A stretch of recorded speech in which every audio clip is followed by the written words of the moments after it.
Can you say hard hats, folks? Hard hats, lunch pails, steel toe boots. Anything short of a championship this year is a failure. Look at this boomer right here. You've just got so much talent here. Somebody said we need to apologize for Jalen. Can I close it, John? What are we apologizing for? What did we say? What did we do?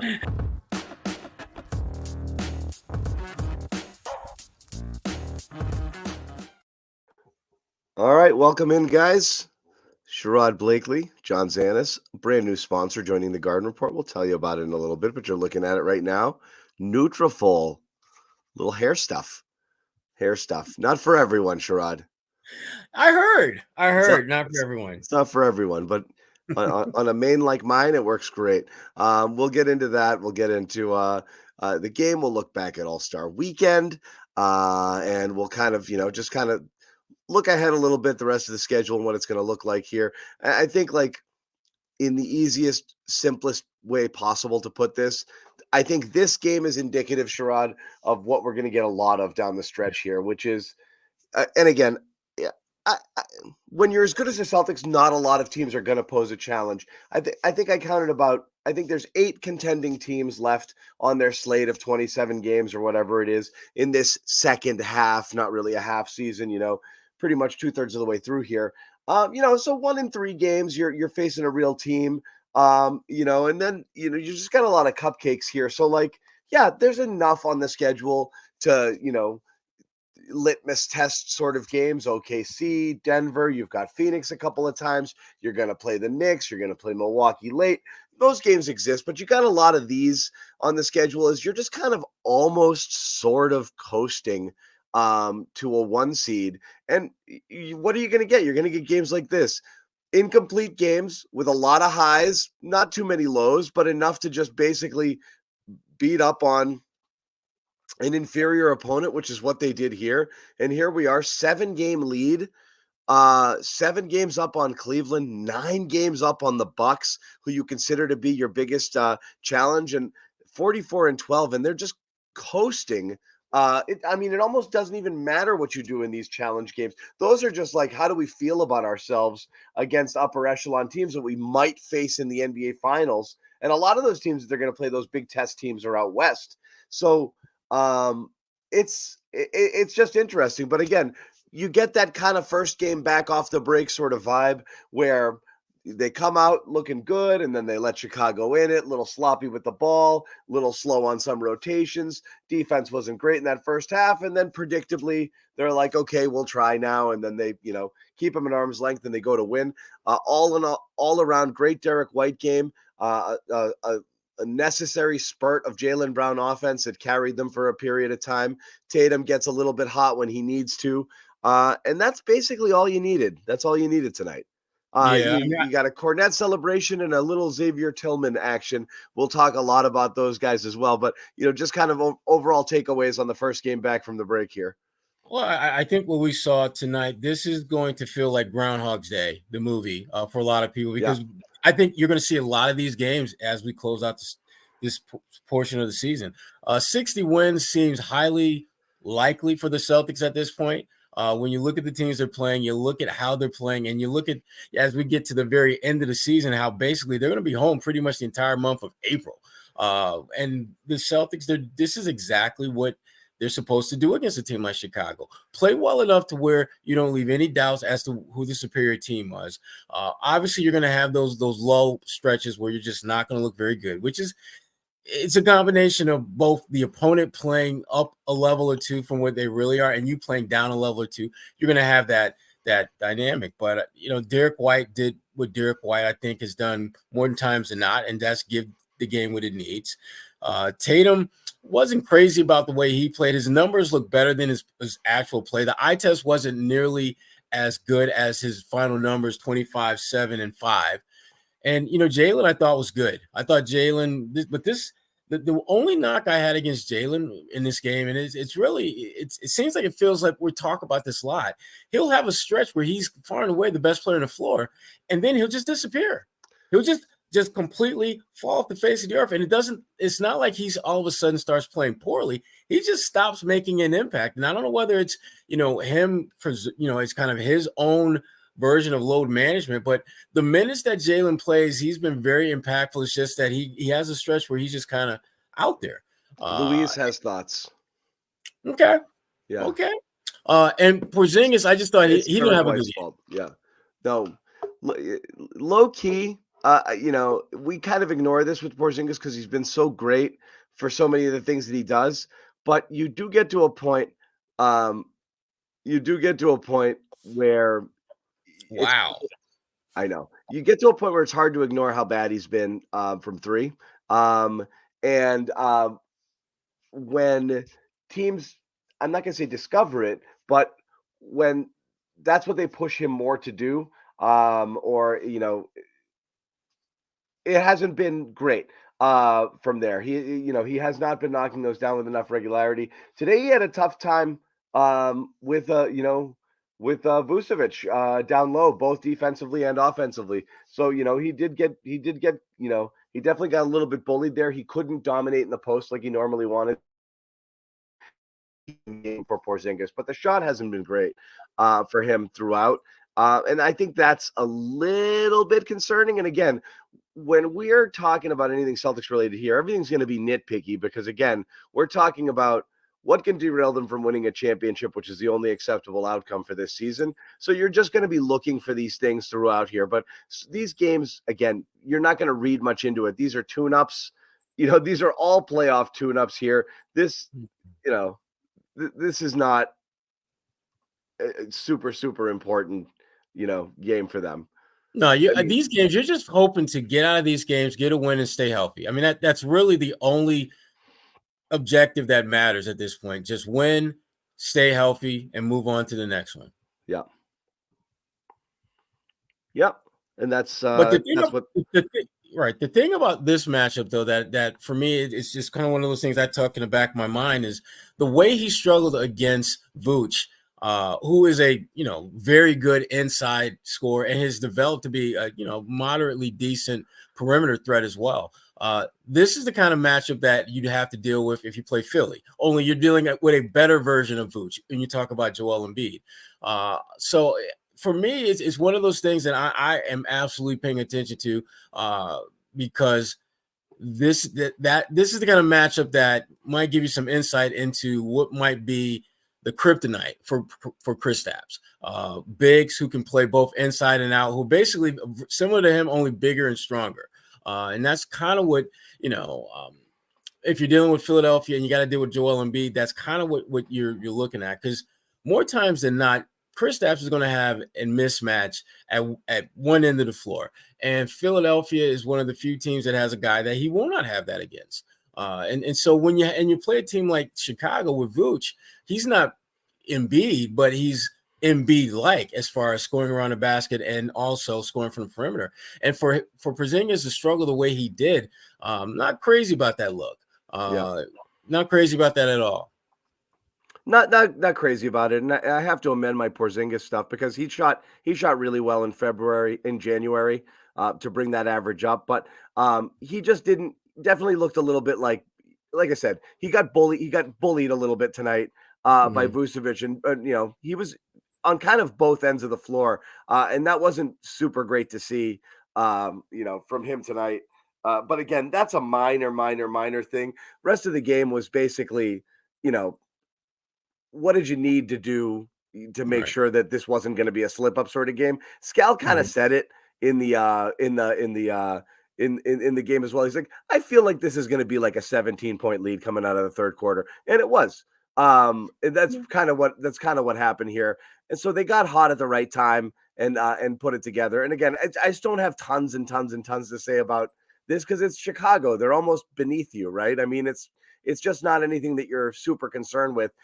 I would have liked to see them cash it in earlier, Sherrod, so we could have seen a little bit more of Tillman and Springer. I'm not upset that they waited this long to get him in, but I think it's going to be a little while before you see these guys crack the rotation. And then Cornette comes in and he just does Cornette things. And that's what we're going to be talking about. That's what we're going to be talking about as soon as Bobby gets in here too. And Bobby's in Chicago. Yeah. Please let's save that for Bobby. I don't want to extend the Cornette. I love the guy. I really do. I love the fact that he how can I put this? He knows who the hell he is. And he's not trying to be anything more than Luke Cornett. I'm the number 3 center on a really good team. There's certain things they want me to do, and I'm just going to do those things and just leave me alone. That's who I am. I like the fact, though, that Luke is starting to look to score more. What used to frustrate me about him was when they signed him initially, he was supposed to be a stretch big who could give you, he could help space the floor. And he never shot the damn ball. How the hell are you going to help space the floor if you don't shoot? You have to at least pose like you're a threat. I like the fact that he's looking for his offense a little bit more now. That's the Nazis Manning. I love that. I like the fact that Luke's looking to score more because I do think he has the ability to do that. It's just that he may think the team doesn't need him to do that, but I think they do. I think they need him to look to score more, to do some of those things that we talked about when they first got him, which is help space the floor. The Luke that we've seen like the last few weeks, I think has been a much better version than what we saw early on in his tenure as a Celtic. Luke Cornett update from, of course, I'm looking at a Bobby Manning Luke Cornett clip on Twitter as I'm talking through here. He thinks that Hauser is okay after the elbow, and that he didn't break his face or anything like that, so he should be back, and that should be fine. Well, that's good because that's, Sam's another guy that, again, I think has the ability to, in a playoff series, best of 7, Sam Hauser could win you a game. When he gets hot, there's not a whole lot you can do about that because you can't pay too much attention to him because you got to worry about Tatum and Brown and D. White and Drew Holiday and Porzingis and all those other guys. So when he gets a rolling, he can absolutely take over a game for a 3-4 minute stretch and be the difference in you winning or losing. And so it's good to know that he's not going to miss any significant time because initially your initial thought is that he may have broken his nose. And you just don't know how players are going to respond and react if that happens. And then they have to play with a mask, which every player who's ever had to play with a mask talks about how uncomfortable it is. And for a guy whose strong suit is shooting the ball, you wouldn't know necessarily how he would respond to having this plastic all on his face all game long. So that's good to hear that it's nothing serious and it's not a broken nose. Because that was my biggest fear when I first saw him holding his face like that. Well, let's get off. Like I said, I want to give, people get mad when we don't give people their flowers, and we'll do that and we'll move on. But I'm more interested in kind of, I did want to see, if you're not going to play these guys against Chicago, I don't know. When are we going to see those end of the bench guys play? I'll get into it in a minute. But first off, definitely good to get Derek White's a guy who was a little hot and cold entering the All-Star break there. He kind of rode that for a while. It was like, is this guy our second best player type of talk coming from the fans? And then he cooled off a little bit and he didn't have these Derek White type games. He had, I would say, the most complete player start to finish tonight was probably White. I mean, it definitely started with the 3 blocks in the first quarter was really tone setting, just from there. But just the all-around game and that everything that he did, and he just came in and he's gunning freely, and when that shot's falling, he just looked great, start to finish. And it's like,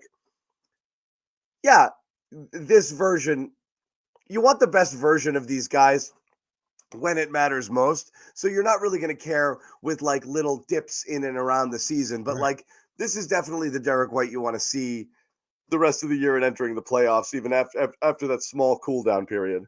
Yeah, but for Derek, I mean, in his defense, he needed to have a cool down period because he was incredibly hot for way longer than anyone thought he could be. And so for him to cool off a little bit. Just a little bit. It wasn't ridiculous. It was and they were still winning. And they were still winning games, even though he wasn't playing great basketball. And you still look at his numbers, and they're still career highs damn near across the board. To me, every player, I don't care whether you are, Adonis Jordan or Michael Jordan, you're going to have a stretch where you're not going to be great. So can your team find ways to win? But more important, can you find a way to recalibrate whatever it is that you were doing to work well and start doing that again? And Derek, it looks like he's coming out the break looking like, all-star Derek White. And that's a good thing for you to see if you're the Celtics. Yeah. Yeah. Holiday, again, small, contributions at least tonight, but he's still stroking it. I like everything I see from him right now, just the way that he's playing. And I think that's just who he's going to be on this team. It's a 5-shot night for him. And that's just it. Like, that's just all that was needed from him tonight. But he's still, when he has the opportunities, knocking down the threes. So he looks good. So again, you just feel good about pretty much everything there. I thought Hauser, before he got slammed in the face, made some terrific plays. Yeah.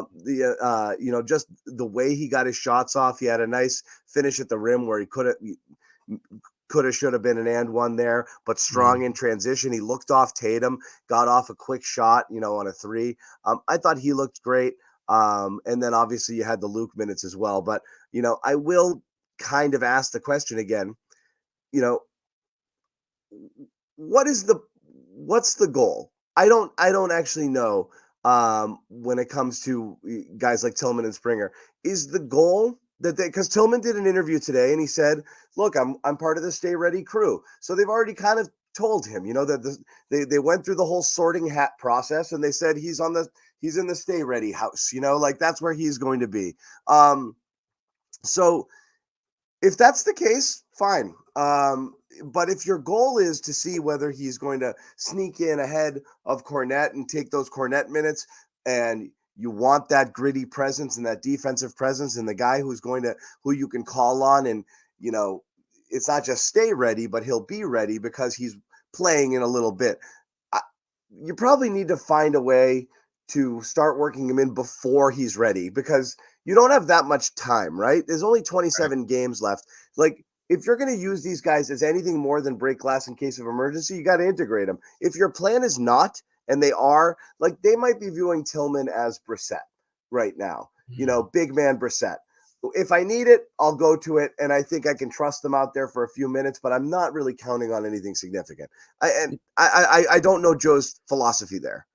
No, I think Joe sees Tillman as just another guy that I think he's going to stay in that in case of emergency, unless there's an injury or unless, frankly, Luke plays his way out of the rotation. And I don't think that's happening. Luke is doing more than what they are necessarily needing him to do, and that's going to keep him in the mix. Tillman is going to be that in case of emergency. And there's certain matchups that you can absolutely see Tillman probably seeing some minutes in that top 9-ish rotation, which they won't be using much of in the playoffs. It'll be very situational. If you're playing Philadelphia, Tillman is more likely going to play. If you're playing Cleveland, you're probably going to use Tillman. Playing New York, you're probably going to see Tillman in those particular matchups. But I don't think Tillman is under any false impressions that he's going to come in here and get a chance to be in a rotation. I think what his whole thing is, it goes back to what I think has to be the stay ready mantra, that when I get a chance to play, I got to play well. And I thought tonight Tillman got in there, did some really positive things. He got a bucket. He made a play at the rim defensively. I think he had maybe one assist.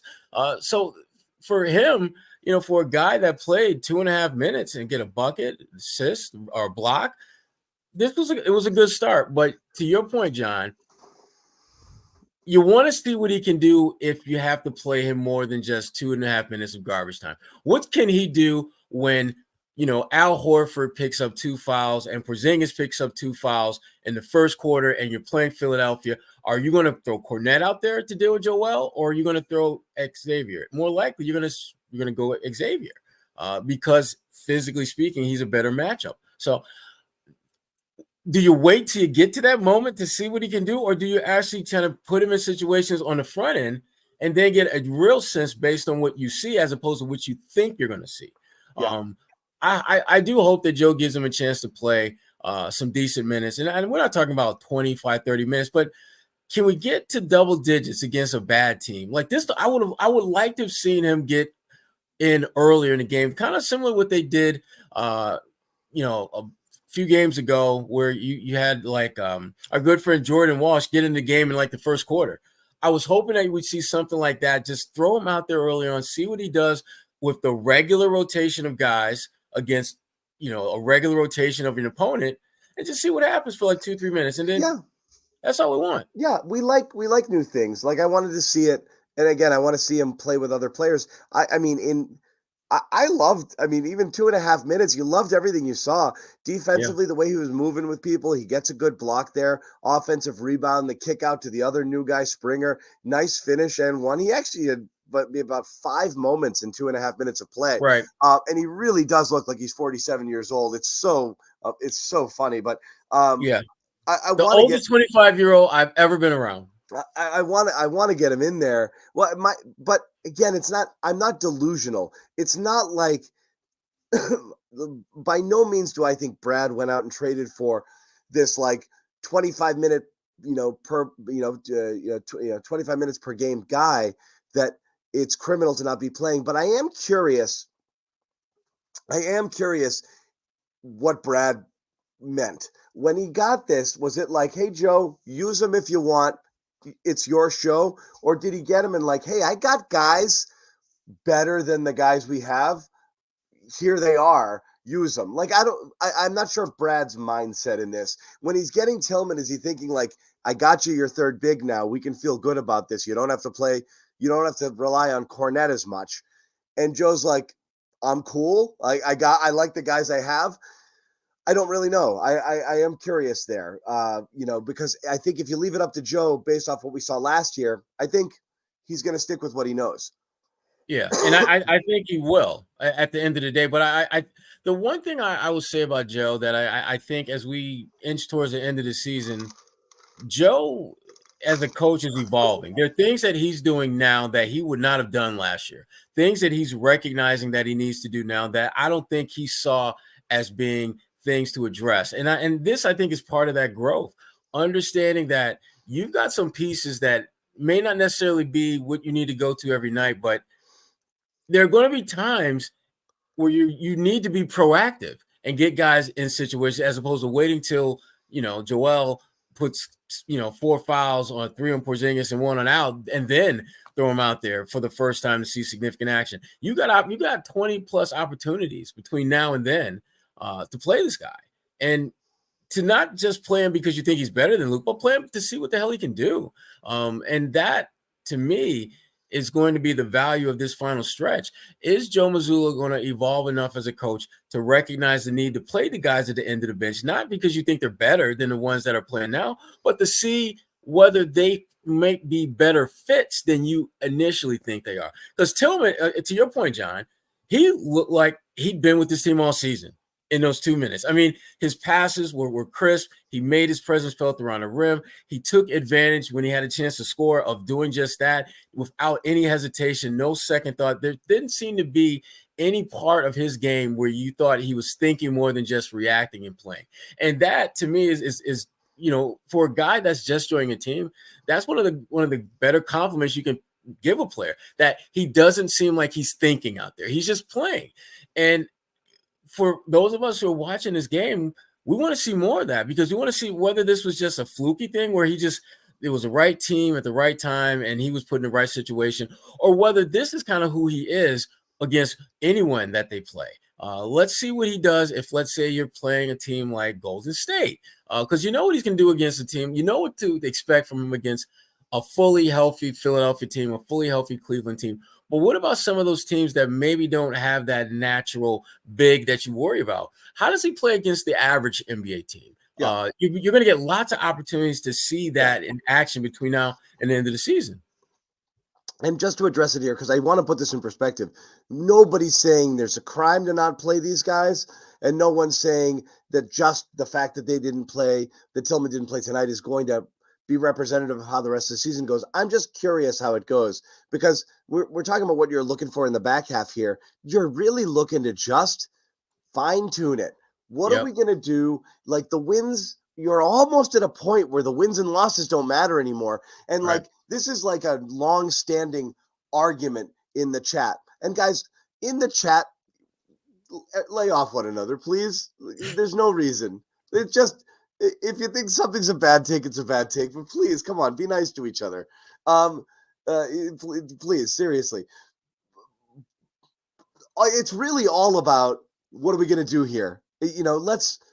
What's it going to look like? Is there anything else we could try that might work? You don't want to mess with you don't want to mess with like a perfect golf swing and see if you can get another 2 yards on that. But like you might try a thing or two just to see how it looks. Okay. Right. And you did bring in new people late into the season, and they didn't have a chance to play right out of the gate. You got to figure out if you're going to use them or not. You got to try some stuff out here and like lock that in. And really, you're running out of time. You can't just do it when in the load management games when you sit everybody, because you're not going to learn anything. Right. And the other thing too, and you got to keep in mind is you got a 7-game cushion on the best record in the East. So it's not like you're in this race where you got to play your best players to win in order to keep pace. You obviously want to win every game, but it's not like you're in a situation where you have to absolutely put your best unit out there night in and night out so that you give yourself, a chance to have the best seeding in the East. You got a 7-game cushion to play with. Now, obviously you don't want to play with it too much, but looking at your end of the bench guys, getting them a few more minutes here and there, maybe throwing them out in the first quarter as part of the rotation versus waiting till the end of the game when it's a blowout. You think about that if you're Joe Mazzulla. I think you have to think about that to see what they can do in, again, real competitive. The game isn't a blowout type situation. Yeah. And I didn't expect Tillman to play tonight, to be honest with you. I didn't think he'd get out there. I actually didn't either. And I agree with this comment here from Celtics Guru. I don't know that it's negative necessarily, but I think we've been saying this all year long. It's like you're really nitpicking things now because the standard is, I can't say it enough, it's championship or bust. This is not like, whoa, like to hang a participation banner. And if you get to the conference finals and, caught a tough break, it's still a good season. It's not. It's not. I'm sorry. No, it's not. This is like it. You're trying to run perfectly right now. That's all you're trying to get is this machine to run, as efficiently and smoothly as possible entering the playoffs. So there is no letdown. So it's not negative or critical. It's not pessimistic either. It is maybe anxious is the best word. You just want to make sure that it works. Right. I just want to say, and the way that Brad has approached building this team at the end of last season up to this point, there's no doubt that they're going all in on this season. I mean, when you look back at how things just kind of broke down, they needed, a stretch big. They needed another guy that can kind of give them some juice in the backcourt. So what do? They go out and get Drew Holiday, the best on-ball defender in the NBA. And that's not me talking. That's players in the league. That's how they view him. And then you go out and get Porzingis, who's one of the best stretch bigs out there. And then on top of that, during the season, and when you realize that maybe you could use a little bit more physicality, you go out and get Xavier Tillman, that's who he is. That's what he does. And knowing that you're looking so much towards the postseason this year, you also have an eye out for the future. So then you bring in a guy like Springer, who's probably not going to do anything for you this year, but you were able to acquire a player who you can develop down the road while you're still competing at the highest level for a championship. And so I think folks are just eager to get to the big show. I mean, that's all I've been. The season is kind of like the opening act to like the main attraction, which is the playoffs. And I give the players a lot of credit for playing with a level of focus I just didn't think they had, because they want to get there too. But they're not allowing the usual trappings of the regular season to limit them from being the absolute best team in the NBA. And this is a good comp here. The 08 team was clearly the best team in the NBA that year through the regular season. Didn't mean they didn't have ups and downs as well. Remember, Atlanta took them to Al Horford and the Hawks took them to 7 games in the first round. It was the most lopsided 7-game series in history because the 4 wins were like by an average margin of like 28 points, but they lost the 3 games in Atlanta and they had to go to 7. And that was, talk about anxious. You're like, what the F are you doing here? You're struggling with these guys. And it got easier as time went on, So like, that was you had to white knuckle it a little bit and enter the possibility of like, we just went 7 with these guys and that sucked. So yes, it is anxiety when it's like, don't blow it, guys. Don't do this to us. That's where fans are a little bit here. One, you've been burned a little bit in the sense that, yes, going to conference finals and falling short has a price. Some people pose it as, an accomplishment, but other people might look at it as a blemish, which is, we've seen what happens when you get there, and I don't love it. And so that's what's in the back of people's minds. So there's definitely a little bit of anxiety as far as that's concerned. There's a little Joe anxiety. There's injury anxiety. There's all that stuff. But you're right. You can't play perfect all season long. And I don't think anybody's necessarily expecting that. You're just kind of looking at, what could possibly knock this team off? Because you just said it, Sherrod. The focus they've played with is remarkable. They keep churning it out. There's not what are the dips?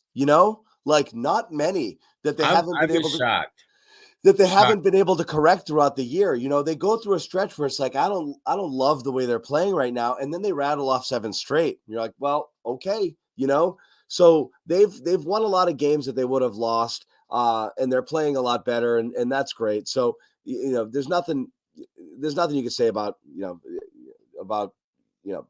there's nothing but good things to say about how this team's responded to pretty much everything so far this year. So it's an overall positive vibe, but I think people are ready, as you said, for the playoffs more than anything else. Want to take a quick break, tell you about FanDuel, our exclusive wagering partner here at the CLNS Media Network. And check it out, right? FanDuel.com/Boston. You go there, sign up. All you have to do is bet 5 and you get $150 in bonus bets. That's right, $150 in bonus bets. Deposit 10, bet 5, and FanDuel will do the rest. Send it to you. Over-unders, point totals, props, whatever it is that you want, money lines. Just go ahead in there. Parlays. Don't do parlays. Suckers bets. They're fun, though. Don't do them. That's my one piece of betting advice. But go to FanDuel.com/Boston. You can sign up today. $150 in bonus bets when you place a winning $5 bet. We've got Coach Joe Mazzulla here talking. Let me see. What's he talking about? Winning. It's what I do. Here we are. We are talking about what we were talking about earlier, and that is Derek White in the game that he had today. And here's Joe Mazzulla talking about D. White. I guess, what does that kind of do for you guys? Again, he's in the category with Drew. When those two guys, they have a tendency to affect the game in ways that people might not see sometimes, but also it just goes underlooked. And so they're. Hold on, we're gonna put Joe back up here. We had a little glitch here. We're gonna put Joe up again. Plays, even the play at the end of the half where the two of them kind of flew around the entire court and Kobe White got a contested 3. Like, they just have an innate ability to affect the box score, but affect the momentum of the game on both ends. And I thought the two of them did that to start the game. And, I thought Jason and Jalen did a great job in the middle of it. And then I thought Derek's pick and roll execution at the end kind of, sealed it for us.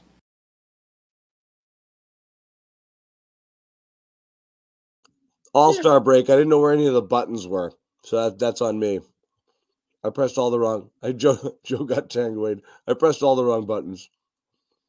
Yes. Yeah. Joe. The coolest thing about Joe Mazzulla right now is just the ridiculously blatant, obvious comfort level he has with everyone, and talking about his players even when they're playing well, and just not trying to overemphasize the humbleness that he likes to do from time to time. Just, your guy is kicking ass. Own that. Speak that truth. Don't hold back on that. And right now, you've got a number of guys who are playing at career levels on almost every metric. And so when you should have the best record in the NBA when you have good players who are playing their best basketball. The thing that they've really been good at is the consistency. Even when they've had like not so great games, they've found a way to have enough good stretches more nights than not that they can find a way to win. And this was another example of that. I mean, they didn't play their best basketball against Chicago, but they played well enough not to just win, but to leave no doubt as to them being the superior team. And that, again, that's a testament to these guys. It's a testament to Joe figuring out this kind of the different combinations and the cheat codes to go with to get the best out of these guys consistently. But to me, the only hurdle that seems to be uncleared is, what do you do at the end of the bench guys? Can you make sure those guys are ready to go when they get an opportunity? And are you going to give them opportunities in this final stretch to play? Because you know what Tatum, Brown, Porzingis, and all those guys can do. But what about Tillman? What about Springer? What about, Brissett? Guys that you don't anticipate seeing action throughout the playoffs consistently, but you may need them on a night or two to give you something more than just a warm body on a couple offensive rebounds that get you 4 or 5 points in a game that ultimately decided by the last possession. You might need Tillman to come in there and give you some good interior defense, block a shot or two, get a rebound and put back on a night when you're having trouble, when other guys are having trouble finishing at the rim. But don't wait till those guys actually are in those situations if you can have a chance to simulate them being out there by simply playing them in games now. Games that, frankly, you want to win, but you don't necessarily need to win in order to be the best team record-wise in the NBA when all said and done. Yeah, we said it in the first half when they were trying to figure out who among those people, Banton, Stevens, Brissett, might have been a keeper. I mean, obviously you've got two casualties there with both Banton and Stevens traded. Brissett was the only one who kind of was able to step through a little bit, but they didn't give him a chance. And again, when you're this good, there's just not a lot of opportunities there, but you did feel like part of the job should have been, what do I have in these guys? And again, I know they've gone to inferior teams, but when you see Stevens putting up decent box scores, in his first game there, it's like, well, look, I know it's for a crap team, but this is competent NBA play. And that's all you need. Right. That's all you needed. That's all you needed from your 9th or 10th guy, competence. And it's really, really, really hard. It's actually a great lesson for what you can expect out of guys like Tillman and Springer. If they're not playing semi-regularly, it's really hard to call on them. And if you ever end up needing them and expect much. Staying ready sounds good, and it's a great euphemism for bench scrub. But the reality is you can't get into any sort of rhythm if you're not getting a little bit of run. It's really, really hard. You see how fast that game moves. You get in there and you haven't played any real game action for a long time. It's tough. They run around, they hustle, they do their best, they grab some boards and make some energy plays. The ball gets in their hands and they don't know what the hell to do with it because they're just like, so it gets hard. Tillman strikes me as the kind of guy that's not going to be a problem for because of his style of play. No, I think he's the least of their worries when you talk about guys at the end of the bench, because, you have to remember the situation he's coming from where he, on and off the court issues with that Memphis team. So for him, that being an organization, to be with a team that has a clear mission to win it all, and realistically that mission is very possible, and for him to have even a small part in that, I think he embraces. He knows that he's not going to play every game. I don't think he's under any disillusion or idea or concept that that's going to happen, but he knows that when they call his number, he better produce because he's not going to get many opportunities. And that, to me, is what a true vet. That's what you want from your guys at the end of the bench, to understand that there has to be a sense of urgency when you get on the floor to make a positive impact, because you're not going to be out there for long stretches. We've seen this, throughout the season where guys have had really good stretches of play, and when they go to the bench, they don't come back. And that, right or wrong, that's just the reality of how Joe coaches his team. He has an idea of what he's looking for from guys, and when he gets that, if you're at the end of the bench, that may be your night in a nutshell. You may not get an opportunity to go above and beyond what the expectation is of you. So for guys like Tillman, your job is real simple: make an impact, be a difference maker, and know that even if you achieve those goals and check those boxes off, that doesn't necessarily guarantee you're going to get more minutes, either in that particular game or in some games going forward. So, and I think Tillman is built for that. I think he, from a mental standpoint, understands that, embraces that, and I genuinely think he's just happy to be part of a team that actually has something to play for other than a damn lottery pick. Yep. There's no doubt about it. And I think, Bobby was at shoot around. He did talk to him today, and that was kind of his general vibe. Cornette, again, Bobby taking big victory laps on Twitter over his game. And what's not to like about it? What's funny is you would never think you would put the words Cornette and electric in the same sentence, but unless you had the word not involved. I think. Oh, wow. Someone told me there's a thing. Someone told me why that is. If you give it a thumbs up, it does something. Yeah. It's yeah. Yes. I don't know. Wow. Anyway. Electric.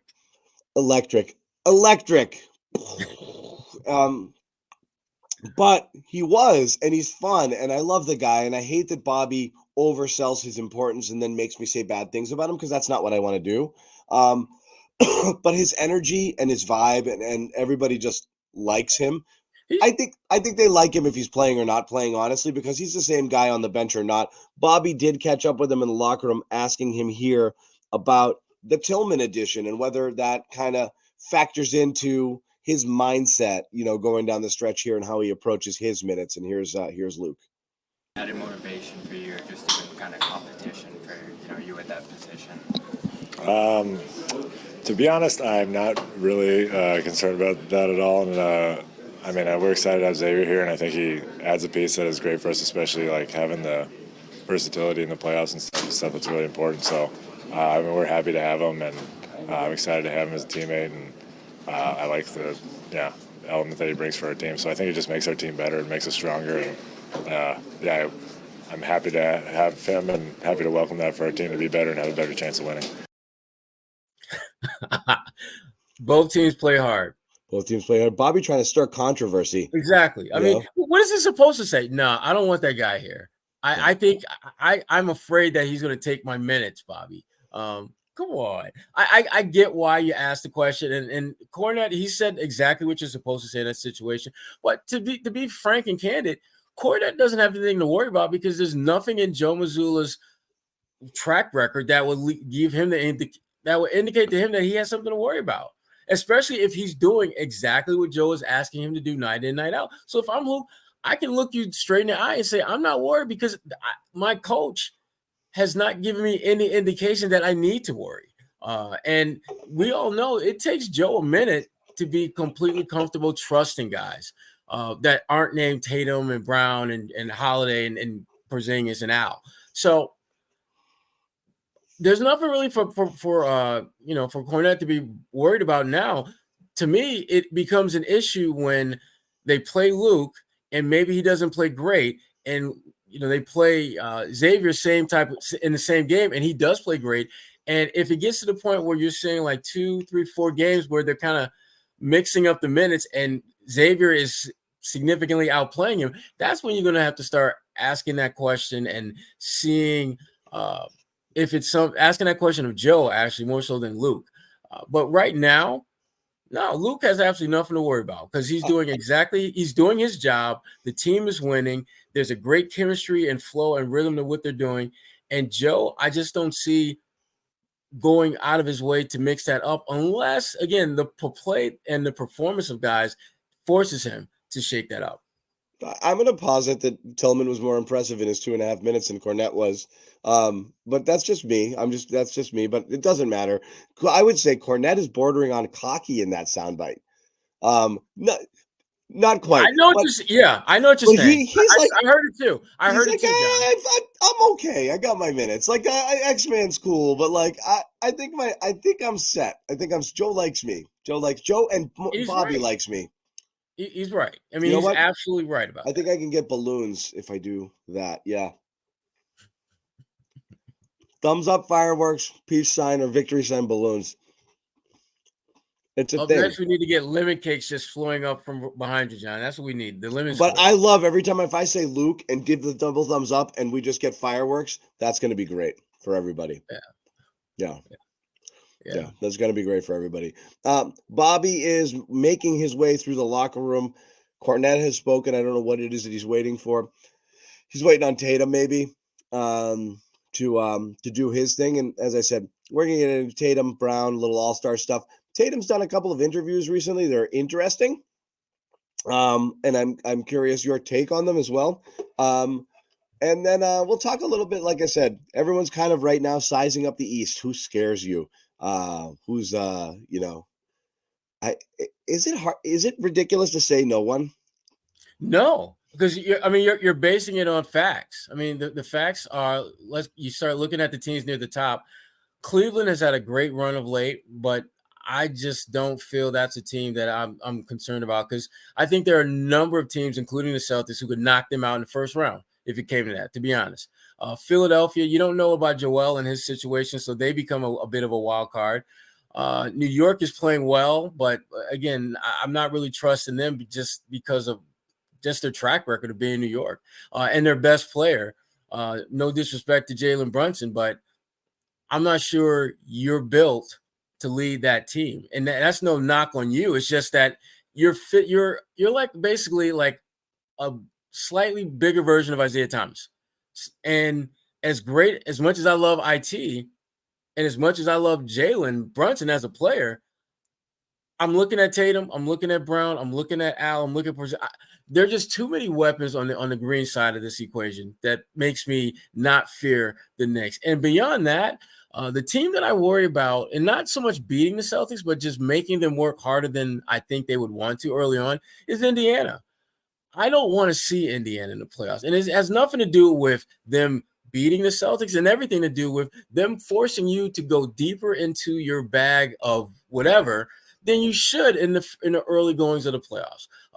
They're not going to beat you in the series, but they're going to make you work. And I'm not sure you want to do that early on. You expect that in the conference finals and maybe even the second round, but first round, I wouldn't want to see them, because I just think that they are going to, and even in the second round, I wouldn't want to see them, because they just make you work, and you don't want to do that in the playoffs, particularly when you've had the kind of dominant season that the Celtics look like they're having. I mean, they could potentially wind up winning the East by double digits, which is kind of crazy to have like a 10-game cushion, but it's very possible, very possible.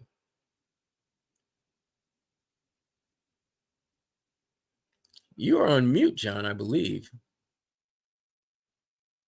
Bobby Manning threatening to come in. He popped in and he left. What's funny is how split people are on a lot of this stuff. I think, everyone's ruled out Milwaukee. I wouldn't do that. Knicks, some people think they're the scariest team. Some people think that they're posers. Miami is kind of that whole, I don't respect them, but I fear them sort of thing, or vice versa, depending. I don't fear them, but I respect them. I'm not really sure, but it seems like it's kind of a mix there. I really think ultimately it all comes. Let's assume everybody levels up some in the playoffs. The question is, will the Celtics do it as well? And can they meet their energy? Because I'm not super worried from a talent perspective that any of these teams are there, but you're going to play, again, Dame is scary. Giannis is scary. Indiana and the way that they can get hot. If your offense is clunky, it's a team that can run you off the floor. There's definitely landmines there. Nothing to be worried about, but like Miami's a first round landmine potentially. Philadelphia, if they fall all the way back in the pack and Embiid comes back in the last couple of weeks of the season and they're an 8 seed, that's not great. No. That's not a traditional 8 seed. That's not super fun too. So I think you got to worry less about who they play and more about how they play. I think being the bigger issue there. It's not like, and in the past, I've always taken this stance with the Celtics. How far they've gotten, I think people made a bigger deal out of, well, look at all the conference championships. I think in many of those cases, it was just simply a matter of the road and how they got there. Had they faced different people in different rounds, they could have been first or second round exits in all of those years. To me, all of those years are failures. Getting to the conference finals and losing is no different than a first or second round loss. Honestly, like the Heat lost to the Bucks in the first round. Bucks lose to the Heat in the first round. You lose in the conference finals. If you played them in the first round, you think you beat them or you lose the same way. You might lose the same way. So, and then you're the loser and who fired your coach. Everything's a disaster and you fire your coach and all of that stuff happens because you had a disappointing first round exit. I don't see that this year. There isn't that team where you're like, I'm worried about the matchup per se. You're really just worried about how the Celtics play. We're going to bring in Bobby Manning. What's up, Bobby? Bobby, we can't hear you. And you got a double name thing going on there.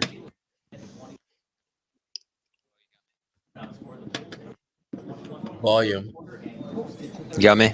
Yes, we got you now. All right. Yeah, that was a fun game. Good way to get out of the break. A little bit of a strategic matchup both ways, and I thought the Celtics looked good on both ends there and handled business. So this ends up being, I think, a solid way to start the second half here against a team that I think sort of built you up for that next matchup on Saturday, which is going to be the real challenge. I know you guys were kicking around some of the East teams there.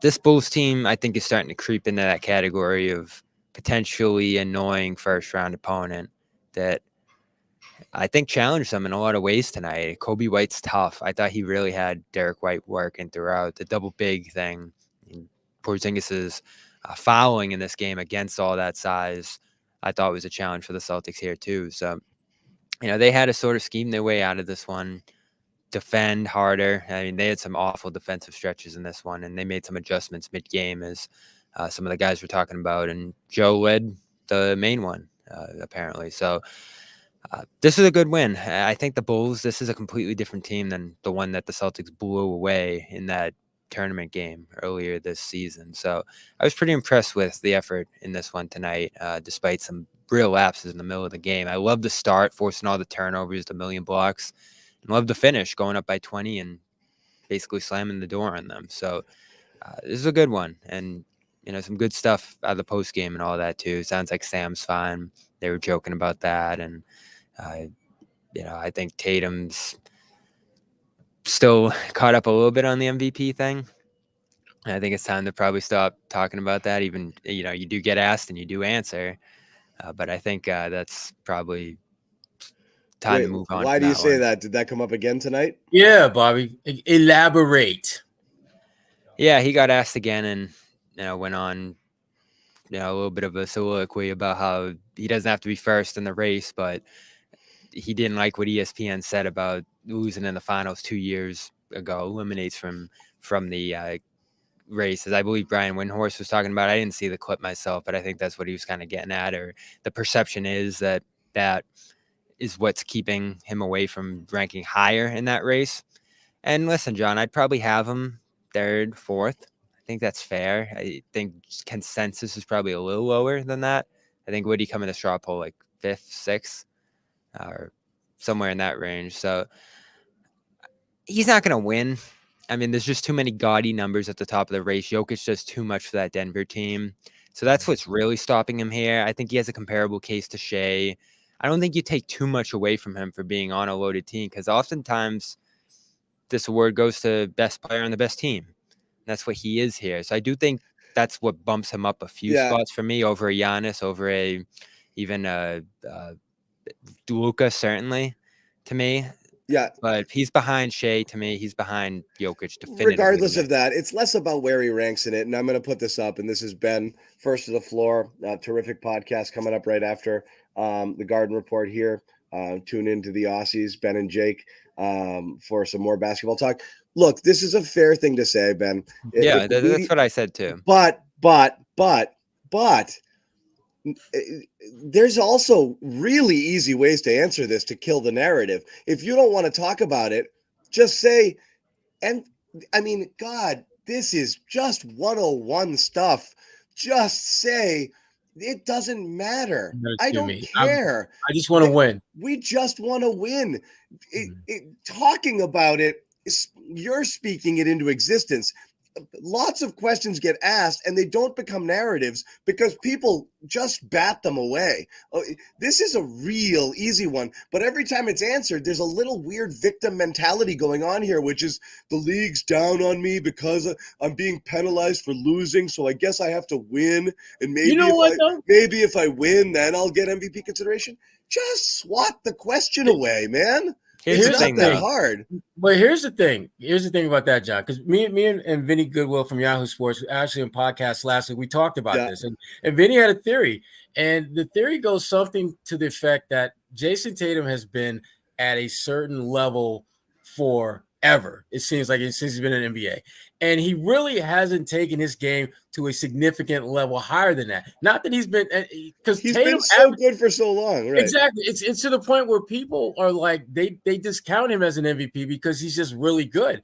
Remember, Joel Embiid was putting up good numbers throughout his career, and then he took this major leap forward. And what happens? He was the most dominant player. Team wasn't great, but he was great. He gets MVP. Tatum is a victim of his own success in many respects because he's been so consistently elite that his game, statistically speaking, hasn't taken that significant bump that a lot of MVPs do. And again, that is wrong in many respects because you're kind of supposed to be really good. It's not fair.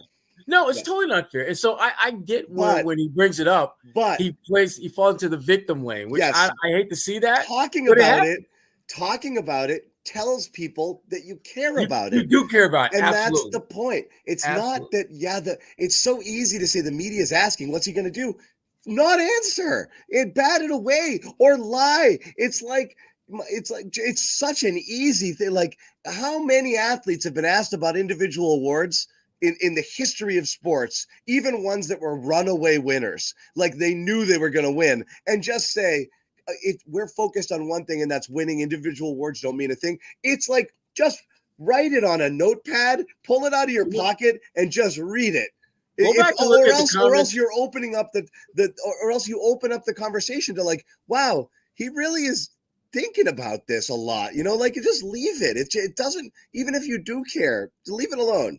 Jokic has given you the blueprint for how to do that. Because, I mean, he is very clear that I don't even know if Jokic cares if he wins the title. He's just like, I go back and I drink and and I ride my horses.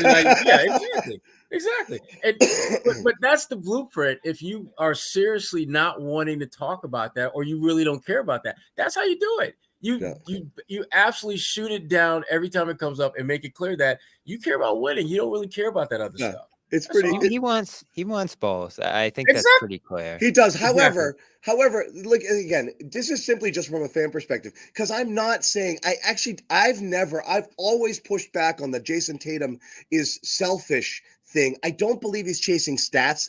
I've never thought that. I've always believed that. And I think he's been really honest about it. The evolution of his game. He thought he had to do it all and he had to come out smoking and he would search for a shot. And now he's learned to be more patient, let the game come to him, read and react and stuff like that. And you see that paying dividends in a kind of a more complete all around game.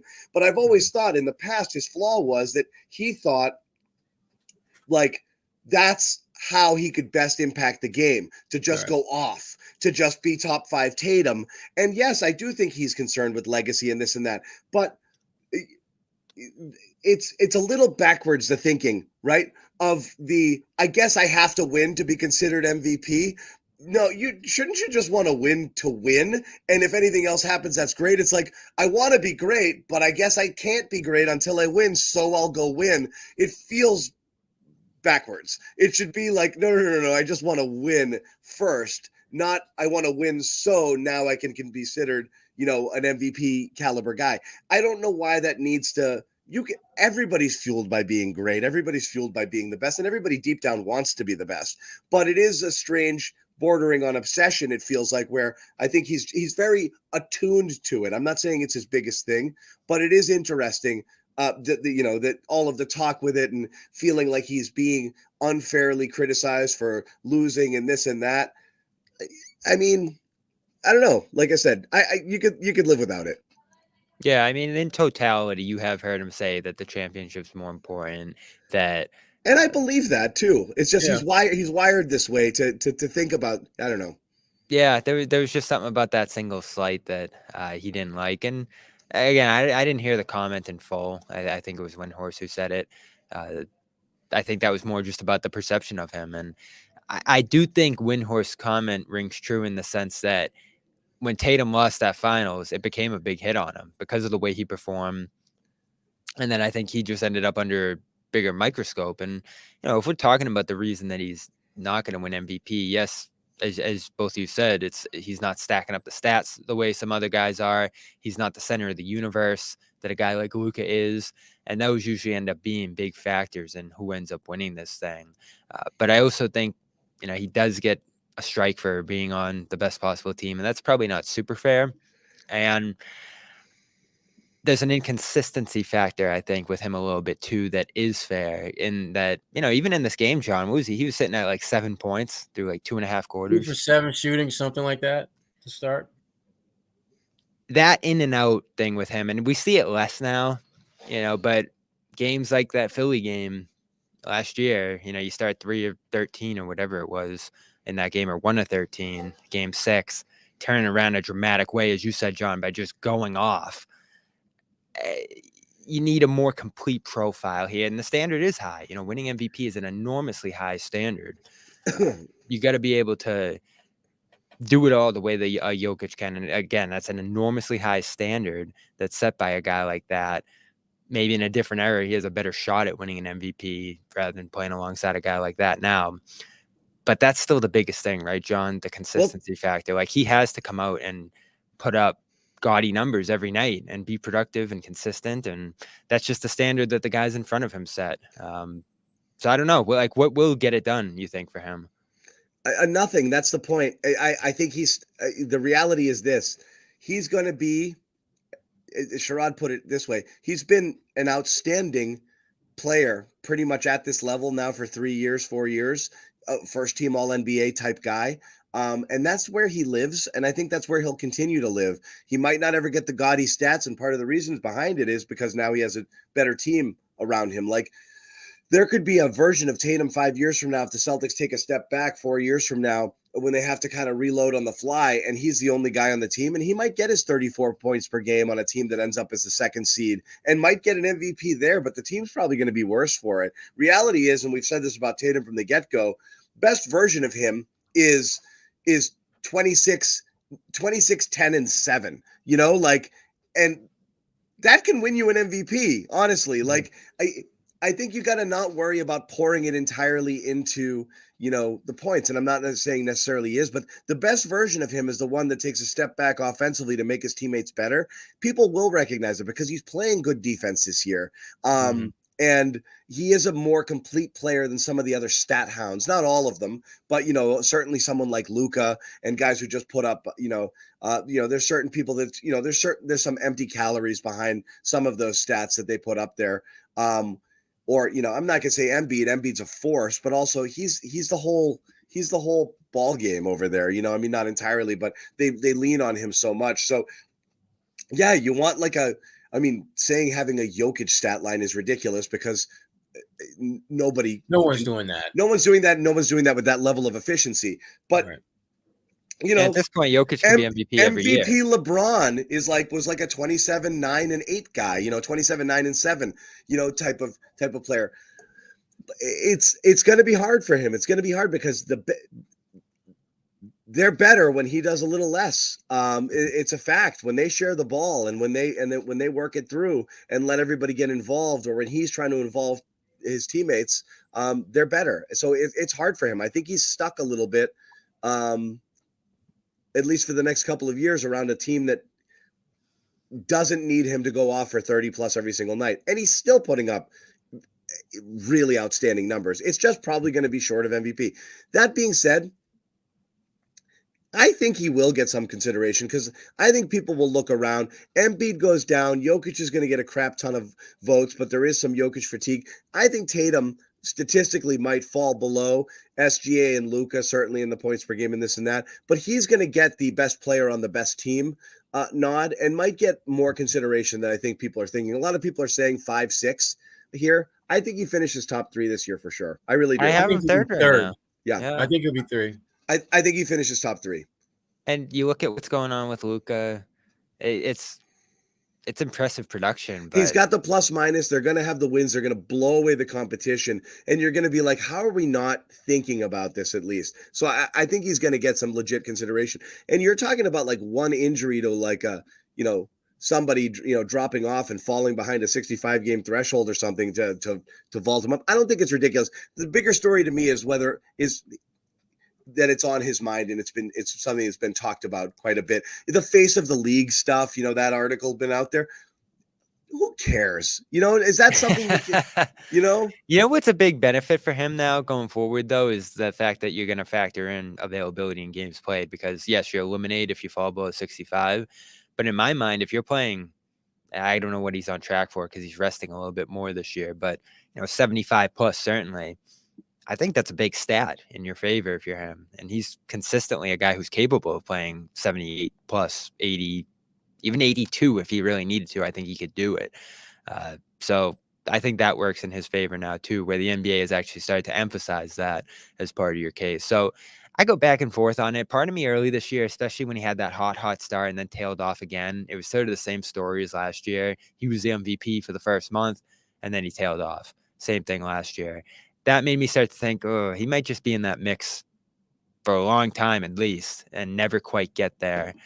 But when you do think he's that top piece on this top team, that is going to, I think, create an avenue for him to get into the conversation. But again, the guys in front of him are just, or at least the guy in front of him, and Jokic is so daunting. I mean, you look back on last year, he probably should have won it last year too.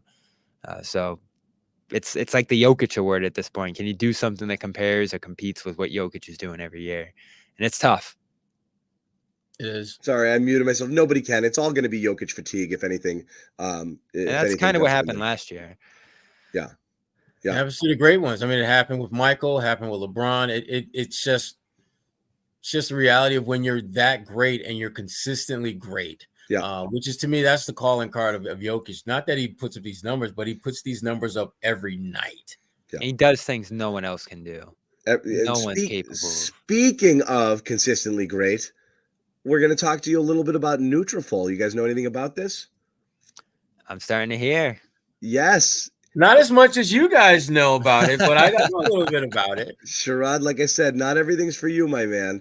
But again, hair growth and hair health, and again, Nutrafol's drug-free whole body approach promotes hair growth from within, no compromise, just better hair. Hair thinning is not inevitable. You can take control of your situation in your life. You're like me and Bobby, hair's flowing. You think you're going, it's good. Bobby, I'll tell you, you don't know what that's going to look like in 25 years. I'm already seeing some gray. You don't know. But again, 80% of men will experience hair thinning in their lifetime. It is entirely normal. Nutrafol is the #1 dermatologist recommended hair growth supplement brand with over 1 million people seeing thicker, stronger, faster growing hair with less shedding. You do not want to shed, right?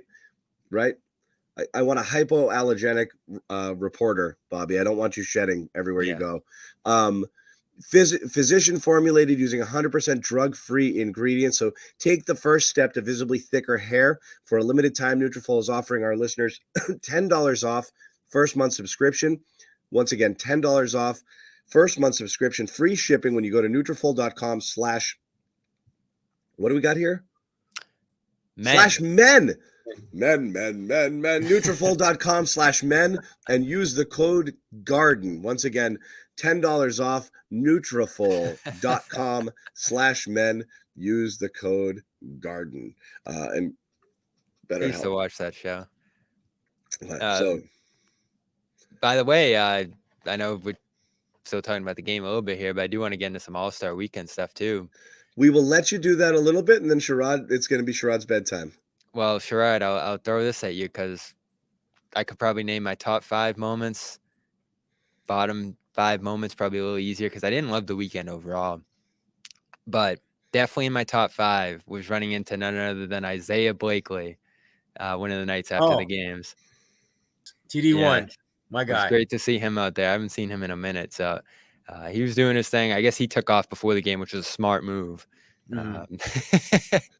But I did run into him, I think, on Saturday night after the dunk contest. So that was fun. That's what tons of people do at those big events. You go and you cover the whole brouhaha leading up. Ton of people leave the Super Bowl, Super Bowl week on Friday and Saturday and miss the game because all of the stuff and all of the work that you have to do is in the lead up. So it's the media frenzy and all of that stuff that people are there for. But yeah, he was there doing ringer stuff. That's cool. Yep. Yeah, he was there doing his usual audio podcast editing stuff. So, yep. So let me try to rattle this off real quick. I guess top 5. We'll throw the Isaiah meeting in there, but just catching up with people in general. A lot of celebrity sightings, which was awesome, and we did catch up with Jalen Rose after the dunk contest, which was cool. Joe Sway got to interview him for a couple minutes. I did enjoy the dunk contest. I thought it was cool to watch in person. The crowd was good. I know got lackluster reviews, and it wasn't certainly among the greats, but I thought it was solid. The Steph Sabrina thing really came through. And then honestly, I enjoyed the food out there generally. Like, it wasn't amazing, but I did enjoy it. Some of the like Harry and Izzy stuff that was going on out there. But bottom 5, the madhouse media experience. I've never seen so many reporters, John. Like, it was out of this world. You couldn't get an inch near any of these guys. A blizzard rolled through on top of it, which was not fun. They did not clear it well. Downtown came to a standstill. Really not a ton in the way of events this year, at least that I kind of had access to. And some of them kind of got ruined by the weather too this year. And the game stunk. That has to be in the bottom 5. Just all-time bad all-star game. And then we'll round it out with the Friday stuff kind of stunk too. The G League team beat Wembanyama, and celebrity game was kind of a waste of time. So I hate to say it. Those are supposed to be wastes of time. Yeah, they are. It's just I hate to time. say it. Overall, a net negative. It was fun. Yeah. It was cool to experience, but wow, not the best All-Star weekend. Well, next year it's going to be in the Bay, so there's hope. I like that. There's hope. That's back to my roots. Do you think they got to mix it up, John? There's a lot of talk, or is it just what it is? So I'm in the camp of it is what it is, and like I didn't get the memo. Like when the All-Star game was supposed to matter to me. Like, I don't understand why everyone got so mad. Like, these are all jokes, guys. Like, it's bad business to go out there and try. It doesn't make sense. It's not supposed to be competitive. It's so people can see their favorite guys and be like, look, there's those guys. And that's it. Like, that's it. I wish the dunk there's no reason the dunk contest should be that bad. Like, none. That should be, if you want to live with the fact that the All-Star game is going to be a joke, but put big ass prize money into the friggin' dunk contest and make it an 8-man field and honestly, you can't enter with anything short of a 38-inch vertical. Like, I want high flyers in there and go. That would be great, because that alone would restore a little bit of credibility to the weekend to have the best. Like, that was a big deal. The All-Star game sucked, but Michael Jordan and Dominique Wilkins were in the dunk contest every year, and that was cool as hell. And the best shooters do the three-point shootout, and that's kind of cool. So you actually get to see the best at those the two most exciting You plays still in kind of basketball. have that with the three-pointer. The three-pointer is always going to be hot. You're going to have the best people at the most exciting things that they do in the game actually out there competing. The dunk contest has become a joke. What's funny is I don't agree with much, but Stephen A. Smith actually did nail it when LeBron was the first like superstar who could jump through the roof, who was like, I don't want any of this. And then it really did feel like it dipped after that. I don't get why he did that, Sherrod. I do agree. Yeah, I mean, I don't understand why that. I mean, think about this. We've never seen Zion Williamson in a slam dunk contest. And yet so much of the hype and buildup of him coming into the NBA was the fact that this 275, 80-pound, it's a crime, ridiculously athletic guy could play above the rim like no one we've ever seen. They have to figure out a way to convince those type of players to be in a dunk contest. And finally, I mean, think about it. Jaylen Brown was in a slam dunk contest with 3 other guys who literally were not in his league. Yeah. Literally were in a different league. At least a year ago. And that just shouldn't happen. That just should never happen. I mean, Jaylen he's the most highest paid. He's the highest paid player in the NBA, and you don't even get the best topping brother. You get the backup brother. Yeah. So I think that number one to restore it would be really monetize or incentivize somehow that dunk contest and get the stars back in it, or how about this? Have the fans vote on the dunk contest participants and let them decide who they want to see out there. And I'm sorry you got selected. You don't want to go, you don't go. But if you were also an all-star, you don't get to go to the all-star game either. You're there, you're dunking. I don't give a crap. Figure it out. This isn't the type of thing that requires much. Spend a weekend, come up with a few dunks, and go out there and give the fans what they want. It's a joke otherwise. So I want to see those guys. That's more important. You'll never make the game competitive. If you did want to make the game a little more competitive, I would do a hybrid of what they did before. There's two options you would do. One potential thing would be to go to like the NHL does, where you get a captain of 3 or 4 different teams and play smaller games and have them compete in shorter form and have them go to 20. I think you start to have the games go to a point total. Going to the full game was such a bad idea. You start to sweat a little bit when you know you're down like 12-0 in a game to 20, so you don't have time to screw around. You're going to get embarrassed and run off the court. So you have to try a little bit more. Remember they played to a score in every quarter that year, 2020 I think it was, and then they played to like the target score in the fourth. That worked well. So I would do something like that, or what else you could do is add 4 all-star spots for scrappers, okay? And put one of those guys on each team. Draymond, Derek White. Put in a couple of guys who will go. Throw my guy Isaiah Stewart while you're at it. Yeah. Once he's back from suspension, yeah. And I agree. Plenty of role guys have won slam dunk contests, but they were also competing against guys. People didn't run from the dunk contest. They did not run from it. Okay. If you were a good dunker, you dunked.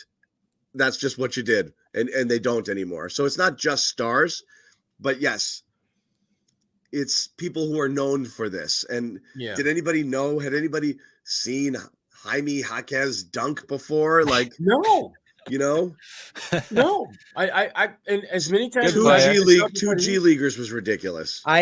When Jalen announced it, you were like, "Oh, here we go. He's gonna bring the stars." Then you see, I did not think popping. that. Yeah, I did not. I'm gonna keep my Jalen takes to myself. Fair enough. Okay. Yeah. He did say he's gonna do it again next year, though. He shouldn't. Well, there you go. You let your take out. Find a way to get like Zion Williamson and just some legitimate NBA players. Can we get NBA players? There should be a rule where you have to be in the NBA for 10, 15, 20 games to be in a slam dunk contest. Is that asking a lot? I think you'd have to tie it in with the rookies because you're not gonna force LeBron. I like USA versus the world, especially if the other team you're looking at the best players, but also nobody takes the game less seriously than Jokic and Luka. They don't give a crap. They could not care less. They care even less than everyone else. Jokic was hilarious though. He was like holding Jalen's arm at one point, trying to defend him.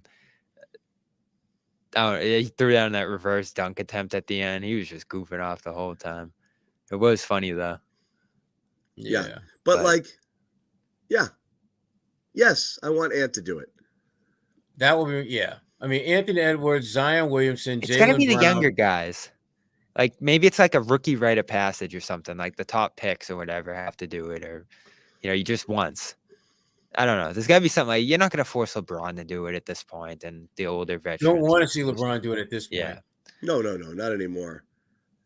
And there are guys who are better game dunkers than like fancy, contest dunkers too, and that's different. Like if you look at LeBron's highlight reels of dunks, almost every single one of them is a ridiculous pullback where his head's up near the rim or the kind of scoop reverse. Almost look at every dunk he's ever had. It's all the same. So I wonder if he he just dunks with such power. Right. And it's really impressive. And maybe he's like, I can't do this twirly whirly shit. So I'm just not going to bother. And that was it, and that was it. I'm not a JB hater, guys. I'm trying to be nice. He just did it. He just did 4 of the most ordinary, dunks that 80% of the world can do. But there was some showmanship to it. That doesn't matter. Doesn't? I think he wanted points for it, but ultimately people just want good dunks. And they were pretty. I mean, look, man, this isn't one guy. if you took to Twitter and you put Jaylen Brown's name in it, there wasn't a lot of positive. It's like He was getting booed badly. It was not. It was like draft night all over again. The world reacted to it. Okay, it wasn't. That it was. They were bad. You didn't even have to say anything, John. They were bad. They were. I like the glove one. We were joking about it with him. What was the point? That was a cell phone. It was like, look, people think I can't use my left hand. I'm going to do a really basic dunk with it. I like that. I guess he could have, we were joking with him. He could have moonwalked after. Maybe that would have gotten another point. Oh, man. But he came away from it okay. He said he's rolling with the jokes, and he's going to do it next year if they want him to. So yeah, at least he's doing it. Right? He gets credit for he put himself out there, John, in a way that absolutely nobody else would. I applaud him for that. I'm going to give a bigger knock to Tatum, who couldn't be bothered to take off his coat, throws a horrible friggin' lob to him, and then leaves. Bounced. Exactly. And then leaves. He had to stay for 10 more minutes. He didn't stay for 10 more minutes to watch his boy in the finals. But John, that to me symbolized what the slam dunk contest has come to. Even the best players who are asked to participate in it don't want to stick around for that stuff. Yeah. I mean, he literally did not have time to it was just like, okay, my Uber's going to be here in 3 minutes. Let me just throw this up here real quick, and I'm out. I couldn't believe when I saw him. Yeah. I can't be mad at him about that. Kyle Richards, nice one. That was awful. I'm sorry. It was awful. I'll give props to Jaylen for trying. I'll give props to Jaylen for trying to make it creative. I'll give props to him for being the only guy with any name and any reputation to possibly put on the line. And he did it. He did all of those things. But I thought, again, all Tatum has to do is pretend a little bit there, but you're right. The star's not even staying to watch it. I mean, holy crap! It's gotten gross. Can we just completely ban dunking on Shaq as an option?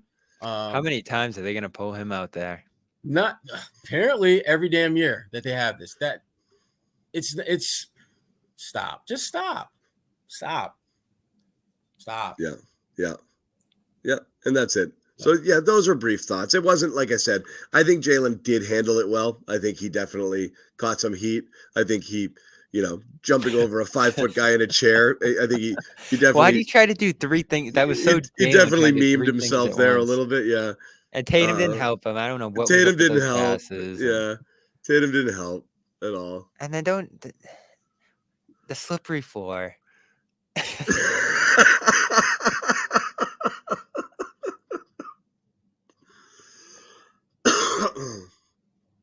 Yeah. Why? Yeah. Why? The floor was slippery. It's all good. Again, it's fine. Who dunked over Taco? Who was that? Years ago? Was that Gordon? Zach LaVine, maybe? Or was that different? Okay, we could try this one. It was Gordon. Yeah. Okay. So the very short answer to all of it, how do you fix it? Throw a lot of cash behind it. If the NBA wants it as a big weekend and they want ratings and they want all of that stuff and they think it's super important as a showcase for the league, then they should 100% put a ton of money behind it. $500,000 to each participant of a winning team, whatever it is. And people, if you're going to play for it in a play-in, you'll play for it in an all-star game. You want competitive, you got to put money behind it. That's basically what it comes down to. Big cash prize for the dunk contest, for all of that stuff. Would Luke do it? Luke Cornett, the dunk contest, or would he allow himself to be dunked over? Yeah, maybe that would have helped Jaylen, getting him involved. Yeah, who knows? But yeah, anyway, we are going to wrap, but thank you guys for hanging out here. We're back on what, Saturday? Yeah, big game Saturday. Knicks, Celtics, MSG. Cass coming in with a little boomer take. I like it. You're right. I hate being the kids these days. I don't do the kids these days talk. I don't. I hardly ever. I do think the too cool for school. Nothing bothers me more than like one of those skills competitions when it's a race around stuff and they jog. What? Don't do it. Like that kills me. It's like doing a dunk contest but shooting layups instead. Like, why did you enter? Did you like, see Edwards shooting lefty, and then Barnes just throwing it over his head? Over his head. That stuff. Is it? Are you that? Is everyone's just worried to be memed? Right? They just don't want to embarrass themselves. That's what Jalen's saying. I think that's it. It's like just if you're gonna talk about it, it's really I kind of social media. Has anyone ever been made fun of for? And that stuff's just going to be immortalized if you do something silly. Would you really be made fun of if you went out in one of these things and just gave it your all? Like, you don't have to be diving on the floor, but we're not asking for much. We're really not. No, it's silly. It's silly. So we got. Do we have the Knicks, Bobby? Yeah, MSG. So we got something. New York. We got something fun to talk about. Bobby's on his way to MSG. That should be cool. We're back with the Garden Report on Saturday. What time's that game? 8:30. You can't do that to me. That's a tough one. Eastern. Yeah. 7 Central. Come on, guys. We're here. It's not Central time. Anyway, yeah, enjoy yourself. Enjoy yourself. We are going to wrap it up. Thank you guys for hanging out here. Second half kicks off with a resounding Celtics win over the Chicago Bulls. Didn't have them all the way. I mean, it was close through the half, but they put them away when they had to. Nice games from Derek White, Jaylen Brown, and Bobby's boy Luke. And the debut of Xavier Tillman, which was, Bobby, I'll ask you. Sure, yes. Luke had some awesome highlight moments and super fun to watch. Tillman in 2.5 minutes did about 5 or 6 impressive things, albeit in garbage time. Yeah, I think you know what he's capable of, and that's the defense, the rebounding to some degree. He's not the best rebounder, but he can be active on the offensive glass, and then some of the high dribble handoff stuff that Luke does too. So there's an interchangeability there. I just don't know where they're going to utilize him, because when he looked up this morning, John, and said, I'm in the stay ready crew, you kind of knew what we were going to see tonight. Yeah. So he's staying ready, him and Springer, and who knows when they'll break them free. But I said this before the break, and right after they got him, he's not displacing Luke. And that's not even me. That's I think their perspective on it. They like what Luke does. They trust him, and maybe there'll be situations where you need to go to a Tillman against a physically imposing center. Like maybe if Vucevic was just killing you tonight and Porzingis was marred in foul trouble, you go to him for a change of pace. But it's interesting, right? Because, Brad probably goes to him, adds him as a guy that he wants to see them utilize a little bit. And is Joe going to do that? At least for now, it doesn't seem like. And you really don't have a ton of time left this season to integrate him. So it's going to be interesting to see, because I do think you'll need him come playoff time in a spot, Sherrod. And you don't want to just have him have 3 real games under his belt. That's what we talked about a bit. Yeah. This is the time to tweak it, to experiment a tad. Right. You've got that big cushion and for the best record, and you've got enough bandwidth where you can throw him out there, like what they did a few games ago with Jordan Walsh, where Jordan came into the first quarter and played a few minutes, and then that's with a couple guys out though. Right, but I still think that you need to look at those possibilities with a guy like Tillman just to see what he can do with your regulars. You to your point, the point that you made, Bobby, about trust. I think that more than anything is why Luke isn't going to go anywhere. Joe has a very short window of players he trusts. Ask Grant Williams. You know about that all too well. And Luke is in that circle of trust. Tillman is not. And that's not that Tillman did anything wrong. He's just the new guy. He's going to have to play his way into seeing some form of a role. But even, again, that role, as we talked about before you came on, Bobby, is probably going to be spot duty. Play against like New York, play against Cleveland, maybe play against, teams that have Philadelphia with Joel. But other than that, you're probably not going to utilize it much, if at all, in the playoffs. Yeah, and that might be fine. Again, don't break what's working right now. I think that big man rotation's been really good this year. So Yeah. and Tillman I has his agree. limitations, especially on the And offensive this is what end. we talked about is it's any which games you can do this. It's not just in games people are out. There's about 7 or 8 games against contending teams left among the 27 or so games that they have. And then there's just these games. Like mess around a little bit. Just put Tillman in the Luke spot. Like give him his 15 minutes just to see how he does with them. You know what I mean? Give Springer Pritchard's minutes just for a night to see how he does with them. You're not talking about starting them and playing them 35 minutes, but you got to see them rotate in like they would in a normal game if you ever have any shot of using them and playing, if they're anything more than break glass in case of emergency, guys. We have a fan here in the chat who says he's gonna rescind his Celtics fandom if Fluke plays over Tillman. I saw that.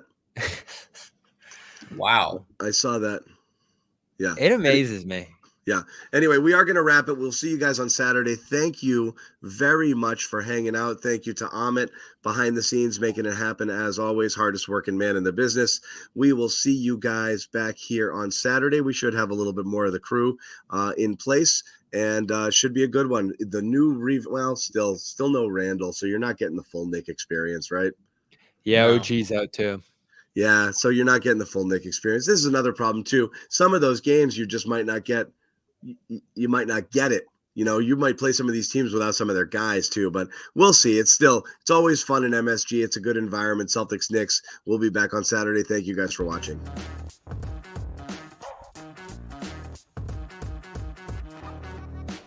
Wait, Amit's got an outro for us, I think. No, he doesn't. He said he was going to work on an outro. He had a phenomenal game. Forfeit's out. I think it's an option. That did not sound like a chair. It was a freaking chair. It does sound like a chair.